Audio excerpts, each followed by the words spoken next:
Quand tu cours, ton corps encaisse. Tes os absorbent des milliers d'impacts chaque semaine. Tes muscles se reconstruisent après chaque séance et toute ta progression dépend d'un équilibre simple, bien récupéré pour repartir encore plus fort. Alors forcément, ce que tu manges, ça compte. Mais il y a un aliment sur lequel tout le monde s'oppose depuis des années, le lait. Indispensable pour certains sportifs et inflammatoire voire problématique pour d'autres. Alors, est-ce que le lait est vraiment adapté à un coureur ou une coureuse à pied ? Pour y répondre, on a analysé la littérature scientifique, croisé les études et pris du recul avec les nombreux biais. Et on a trouvé certaines réponses qui nous ont surprises. Et tu vas voir qu'elles pourraient, à toi aussi, bien changer ta façon de voir ces aliments. Cet épisode est la partie 2 de notre série consacrée au lait chez les coureurs. Tu peux bien sûr l'écouter indépendamment, mais si tu veux vraiment comprendre et avoir toutes les infos, on te recommande de commencer par la partie 1. Parce que ce qu'on y explique change complètement la manière d'aborder ce sujet. Bonne écoute!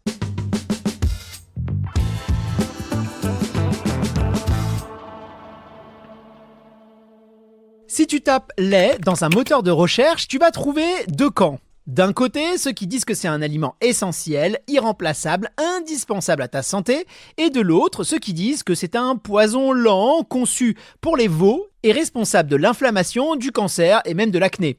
Entre les deux, c'est souvent le vide. Ces idées, elles ne viennent pas de nulle part. Elles circulent dans les groupes de running, dans les podcasts nutrition, sur les comptes de coachs et d'influenceurs en tout genre. Certaines critiques très extrêmes sur le lait sont même relayées par des médecins de renommée internationale. Et à force de les entendre partout, sont presque devenus des vérités. Et le débat sur le lait, je peux t'assurer qu'il dure depuis des années et qu'il est épuisant. Alors nous, à la rédaction de Dans la tête d'un coureur, on a essayé de démêler le vrai du faux. On a pris les accusations les plus répandues une par une et on a regardé ce que la science dit vraiment avec ses certitudes, ses nuances et ses zones d'ombre. Et dans le monde du sport, l'une des choses que l'on entend le plus souvent sur le lait, c'est qu'il est inflammatoire. Arrête le lait et tu vas mieux récupérer. Arrête le lait et tes douleurs articulaires vont disparaître. Arrête le lait et ton inflammation va diminuer. Qui n'a jamais entendu ça dans un club d'athlètes ou par un collègue de bureau ? Alors nous, on a essayé d'y voir plus clair. Et ce qu'on a trouvé est surprenant. Quand on regarde les marqueurs biologiques de l'inflammation, ceux qu'on utilise vraiment en clinique comme la protéine C-réactive, l'interleukine 6 ou le TNF-alpha, le constat est assez clair. Plusieurs grandes revues scientifiques arrivent même à la même conclusion. Les produits laitiers ne favorisent pas l'inflammation. Au contraire, ils seraient même, dans la majorité des cas, plutôt anti-inflammatoires. Pas neutre, anti-inflammatoires. Une méta-analyse publiée en 2020 regroupe 11 essais cliniques randomisés à observer une diminution de certains marqueurs de l'inflammation chez les personnes qui consomment le plus de produits laitiers. Et globalement, quand on regarde l'ensemble des études sur le sujet, on ne retrouve pas d'effet inflammatoire. Et c'est même souvent l'inverse dans la majorité des études analysées. Alors pourquoi cette réputation ? Probablement parce que beaucoup de gens confondent douleur localisée et inflammation systémique. Et parce qu'aussi, quand on arrête le lait, on change souvent plein d'autres choses en même temps. Et aussi parce que certains profils individuels réagissent différemment. Mais dans l'ensemble, sur la population générale, l'idée que le lait inflamme ton corps, c'est pas ce que la science dit. Une autre idée reçue qui a même été portée par de célèbres médecins, le lait donne le cancer. Et là, on entre dans un territoire qui mérite vraiment qu'on prenne le temps de s'y intéresser. Parce que oui, il existe des études qui ont établi des liens entre consommation de lait et certains cancers. Ces études ont fait beaucoup de bruit. Elles ont même alimenté des livres, des documentaires et des milliers de posts. Mais quand on regarde les méta-analyses, ces grandes synthèses qui agrègent des dizaines d'études pour dégager une tendance globale, le tableau est beaucoup plus nuancé. Pas d'impact démontré sur le cancer du sein, pas d'impact sur la mortalité globale. Et pour le cancer du côlon, le calcium pourrait même avoir un effet protecteur. Il reste un signal pour le cancer de la prostate, mais uniquement au-delà de 1,25 litres de lait par jour. Et encore, il y a des résultats contradictoires selon les études. Pour mettre ça en perspective, 1,25 litres par jour, c'est environ 5 grands verres de lait. On est donc très loin de la consommation habituelle. Bon, ça c'est pour les deux idées reçues les plus répandues, mais on n'a pas répondu à cette question centrale dans cet épisode. Pour toi le coureur ou la coureuse, est-ce que le lait a un rôle concret à jouer dans ta progression, dans ta récupération, dans ta santé osseuse ? Et c'est ce qu'on va voir maintenant. Intéressons-nous tout d'abord au lait et à tes os. Chaque fois que ton pied touche le sol, ton corps absorbe un impact équivalent à 2 à 3 fois ton poids corporel. Si tu fais 70 kg, ton tibia encaisse donc 150 à 210 kg à chaque foulée. Et sur un marathon, ça représente environ 30 000 foulées, 30 000 impacts. Et si tu prépares un marathon sérieusement, disons 12 semaines, à 60 km par semaine, 500 000 fois où ton squelette absorbe, résiste, encaisse. Et pourtant, quand un coureur optimise sa préparation, il pense à ses chaussures, à son plan d'entraînement, à sa nutrition, sa récupération, parfois même à son sommeil, mais à ses os, rarement. La fracture de stress par exemple, ça commence souvent par une vague douleur, une petite gêne qui disparaît à l'échauffement, quelque chose qu'on met sur le compte de la fatigue, de la charge ou juste d'une mauvaise chaussure. Et puis un matin, la douleur elle est là, et même au repos. Tu prends rendez-vous chez le médecin et te dis « Aïe aïe aïe, il faudra peut-être faire une échographie, un IRM, 6 semaines d'arrêt, peut-être même 3 mois. » Et là, bye bye le marathon et ta préparation elle est terminée. Alors peut-être que la question que beaucoup de coureurs ne se posent pas assez, c'est celle-là. Est-ce que mes os sont vraiment à la hauteur de ce que je leur demande ? Je suis sûr que depuis aussi longtemps que tu t'en souviens, tu as eu un petit message qui tourne dans ta tête. Le lait, c'est bon pour les os. Bois ton lait, tu grandiras bien, tes os seront solides, tu seras protégé de l'ostéoporose. Ce message, il vient pas de nulle part, il a été martelé pendant des décennies par des campagnes de santé publique, des publicités, des médecins de famille. En France, il a été incarné par une phrase devenue culte, « Les produits laitiers sont nos amis pour la vie ». Et je pense qu'on peut parler de l'un des lobbying alimentaires les plus importants des années 90. Mais qu'est-ce que dit la science aujourd'hui ? Eh bien pour les enfants et les adolescents, l'apport classique des produits laitiers joue un rôle réel dans la construction de la densité osseuse.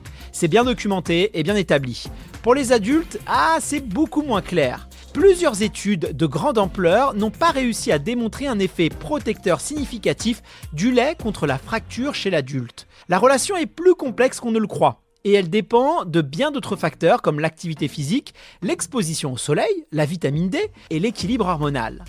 On cite souvent l'exemple de la Suède pour attaquer le lait. La Suède est l'un des pays qui consomme le plus de produits laitiers au monde et pourtant, elle affiche des taux d'ostéoporose et de fractures parmi les plus élevés d'Europe. L'argument semble donc imparable. Si le lait protège les os, comment expliquer que les plus grands consommateurs de lait au monde aient autant de fractures ? Sauf que cet argument, c'est un piège classique en épidémiologie.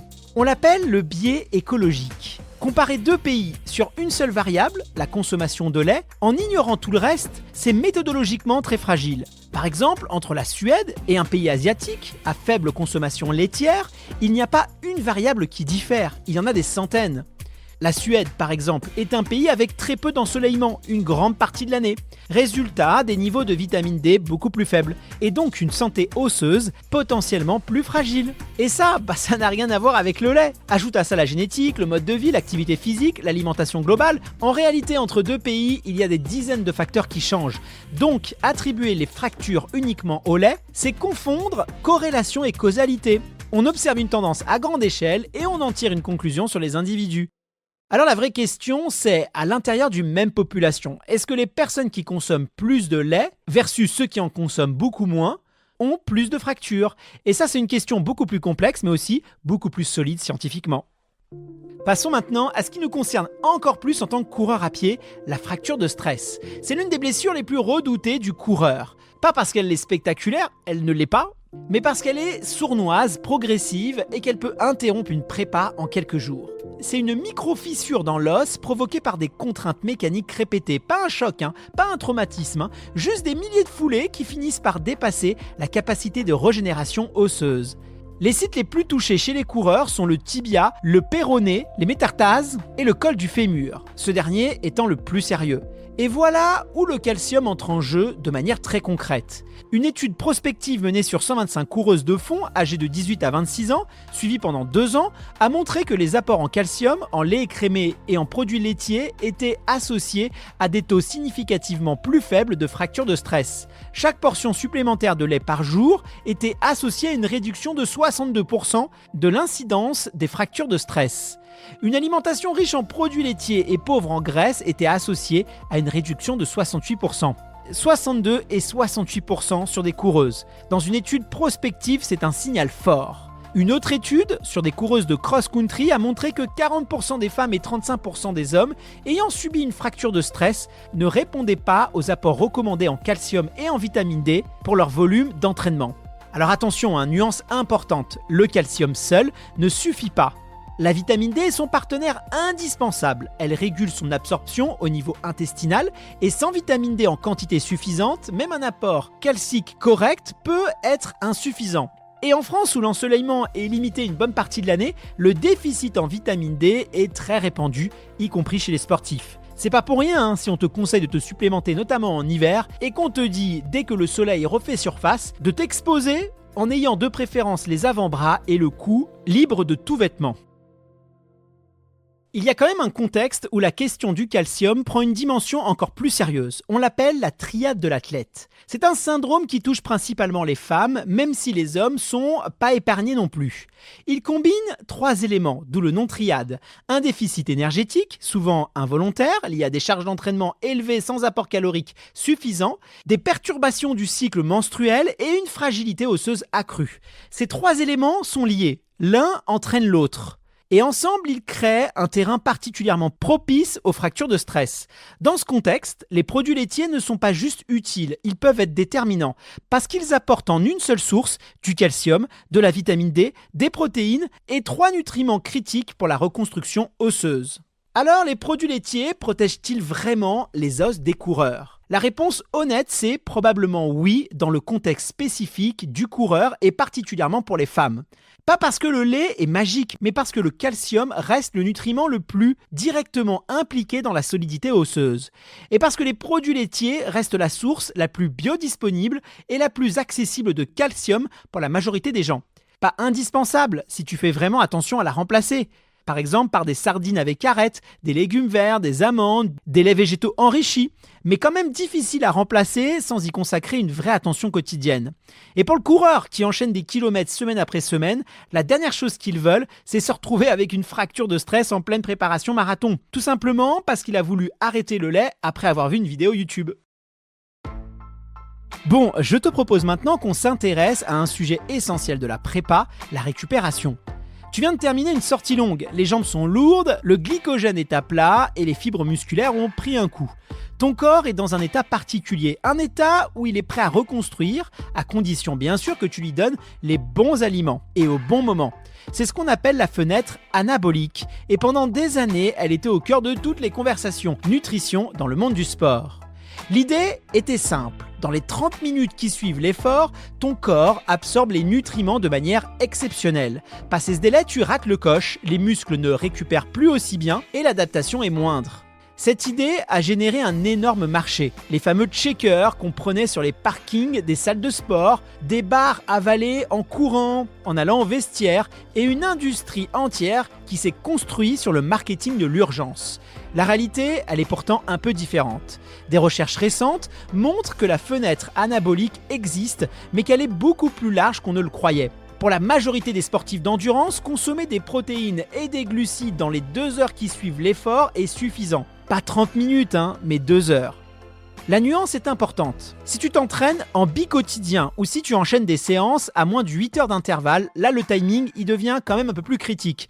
Mais pour le coureur qui fait une sortie par jour, l'urgence absolue du shaker de whey immédiat est largement surestimée. Ce qui compte vraiment, c'est la quantité totale de protéines sur la journée et leur qualité. D'ailleurs, en matière de boissons de récupération, j'aimerais te parler d'un aliment un peu inattendu qui entre en scène, le lait chocolaté. Oui, la boisson de la cantine quand tu étais à l'école primaire. Et elle est devenue, sérieusement, l'une des boissons de récupération les plus étudiées en sciences du sport. Pourquoi ? Eh bien parce qu'elle coche naturellement les cases qu'on recherche après l'effort. Des glucides, le sucre du lait plus le chocolat, des protéines complètes, du sodium, du potassium et du calcium, et de l'eau. Le ratio glucides-protéines du lait chocolaté se situe autour de 3 ou 4 pour 1. C'est précisément la zone recommandée pour la récupération en endurance. Une méta-analyse, publiée en 2025 portant sur 16 essais randomisés, contrôlés, a comparé le lait chocolaté à des boissons isotoniques commerciales et à des placebos sur des indicateurs de récupération sur des sportifs adultes d'endurance. Le résultat, le lait chocolaté fait jeu égal avec les boissons isotoniques sur la plupart des marqueurs. Douleur musculaire, perception de l'effort, performance lors d'un test réalisé après la récupération. Mais il montre un avantage spécifique sur un indicateur clé pour le coureur de fond, la clairance du lactate. La vitesse à laquelle ton corps élimine le lactate sanguin accumulé pendant l'effort. L'avantage mesuré, 0,75 ml par litre. C'est modeste en valeur absolue, mais c'est statistiquement significatif. Et pour un athlète qui s'entraîne régulièrement à haute intensité, ça peut faire une différence réelle sur la récupération entre 2 séances. Est-ce que ça veut dire que tu dois courir avec une brique Nesquik dans tes poches ? Pas nécessairement. Est-ce que c'est une boisson de récupération sérieuse, accessible, peu coûteuse et bien documentée ? Eh bien là, oui. Tout à l'heure, je te parlais de la whey. Et est-ce que toi, en tant que coureur ou coureuse à pied, tu dois t'y mettre ? La whey, ou la protéine de lactosérum, c'est une protéine extraite du lait lors de la fabrication du fromage. Concentrée, filtrée, séchée, mise en pot, vendue cher. Sa réputation dans le monde du sport n'est plus à faire. Absorption rapide, profil d'acide aminé complet, taux de leucine élevé, la leucine étant l'acide aminé le plus directement impliqué dans la synthèse protéique musculaire. Pour un coureur, la whey peut être utile dans des contextes précis. Un volume d'entraînement élevé, des difficultés à atteindre les apports protéiques recommandés via l'alimentation, ou encore une récupération optimisée entre 2 séances rapprochées comme le bicotidien. Mais elle n'est pas indispensable, et c'est pas non plus magique. Si tu manges suffisamment de protéines complètes au quotidien, viande, poisson, œufs, produits laitiers, légumineuses bien combinés, tu n'as probablement pas besoin d'un supplément. Mais attention quand même, je tiens à le préciser, nous les coureurs à pied, on a quand même tendance à sous-estimer nos apports journaliers en protéines. Et surtout, on confond souvent le volume global alimentaire avec les vrais apports protéiques. On peut manger en grande quantité, mais pas nécessairement très protéiné.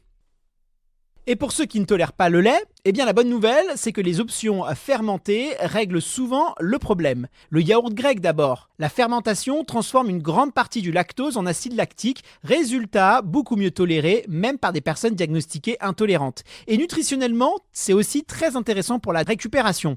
Le kéfir ensuite, fermenté lui aussi, avec en prime des bactéries lactiques vivantes qui ont montré des effets positifs sur la diversité du microbiote intestinal.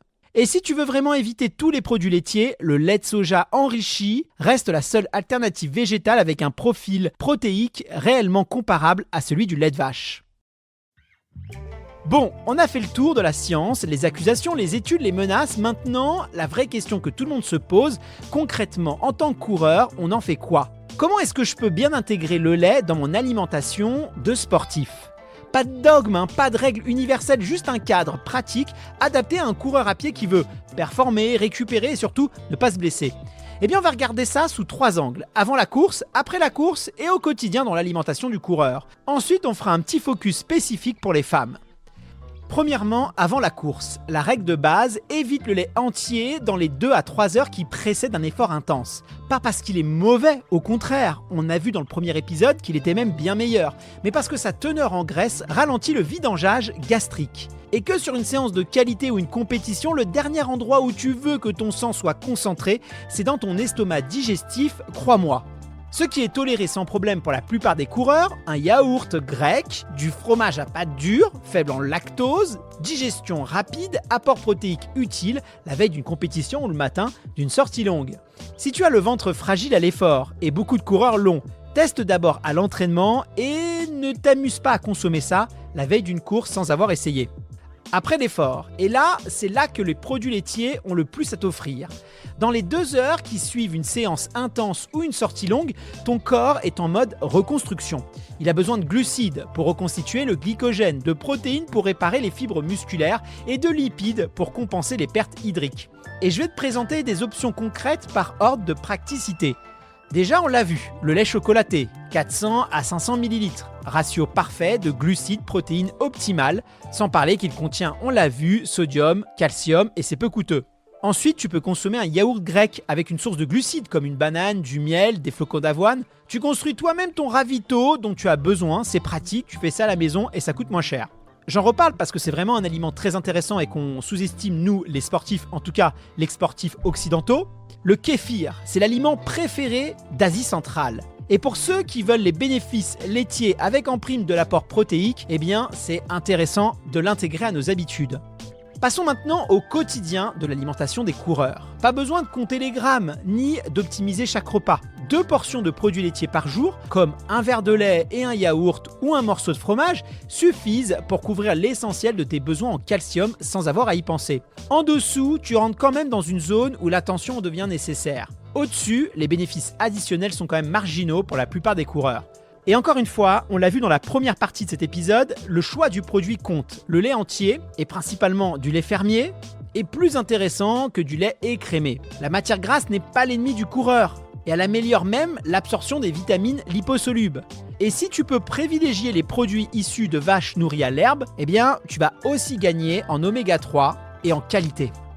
Pour les femmes, il y a quand même une vigilance particulière à avoir. On l'a vu avec la tirade de l'athlète. Le risque de fracture de stress est plus élevé chez les femmes, particulièrement dans les périodes de charge d'entraînement intense, et elle est directement liée aux apports en vitamine D et au calcium. Les recommandations générales sont de 100 mg de calcium par jour pour une femme adulte. Pour une coureuse avec un volume d'entraînement élevé, certains experts recommandent de viser 1200 à 1500 mg. 2 portions de produits laitiers t'apportent environ 600 à 700 mg. Le reste doit venir d'autres sources, sardines, avec arêtes, légumes verts, à feuilles, amandes et de la vitamine D.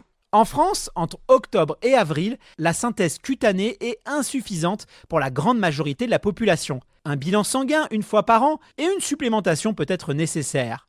En plus, c'est peu coûteux et t'as quand même de sacrés effets bénéfiques, même sur tes défenses immunitaires. Bon, maintenant qu'on arrive à la fin de ce podcast, j'aimerais conclure avec ça. Ce n'est pas le laissez bien, buvez-en, ou c'est pas le laissez mal, arrêtez tout, ça dépend. Ça dépend de qui tu es, de comment ton corps le tolère, de quel lait tu choisis, sous quelle forme tu le consommes et de ce que le reste de ton alimentation ressemble. Pour certains runners, 2 portions de produits laitiers par jour vont solidifier leur os, optimiser leur récupération et ne poser aucun problème digestif. Pour d'autres, les alternatives fermentées ou végétales bien choisies feront exactement le même travail.